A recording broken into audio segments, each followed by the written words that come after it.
পাবনার সাথিয়া উপজেলার বেড়া সাথিয়া আঞ্চলিক মহাসড়কের তলট নামক স্থানে শুক্রবার রাত ১টার দিকে ডাকাতেরা মহাসড়কে গাছ ফেলে অন্তত ১০টি যানবাহনে ডাকাতি করেছে। পুলিশ ও প্রত্যক্ষদর্শী সূত্রে জানা যায়, রাত ১টার দিকে তলট বাজার থেকে কিছুটা দূরে ছেঁচানিয়া সেতুর কাছে গাছ কেটে সড়কের উপর ফেলে রাখে ডাকাতরা। তারা প্রথমে একটি পণ্যবাহী ট্রাক আটকে রাখে। এতে কিছু সময়ের মধ্যেই বাস, ট্রাক, প্রাইভেট কার ও মাইক্রোবাস সহ প্রায় ৪০টি গাড়ি আটকে পড়ে। ডাকাত দলে ১০ থেকে ১৫ জন সদস্য ছিল বলে প্রত্যক্ষদর্শীরা জানান।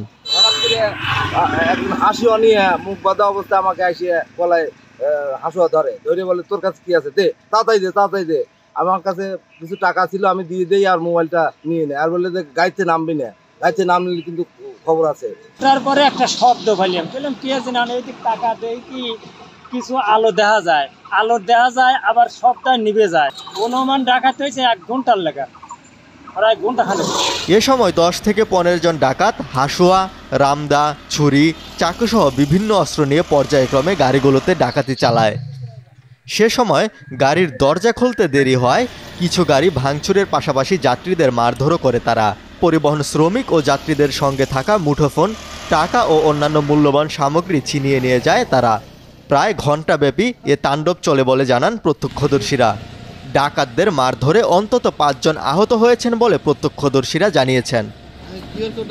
আমরা জানতে পেরেছি যে গত মধ্যরাতে এখানে মহাসড়কে গাছ ফেলে ডাকাতি করা হয়েছে বেশ কয়েকটি যানবাহনে। তো আমরা খবর পেয়ে আমাদের টিম এখানে চলে এসেছি। আমরা আশেপাশের তথ্যপত্র নিচ্ছি। আমরা ইনশাল্লাহ দ্রুত ডাকাত দলদের শনাক্ত করে এদেরকে আইনের আওতায় নিয়ে আসতে সক্ষম হব।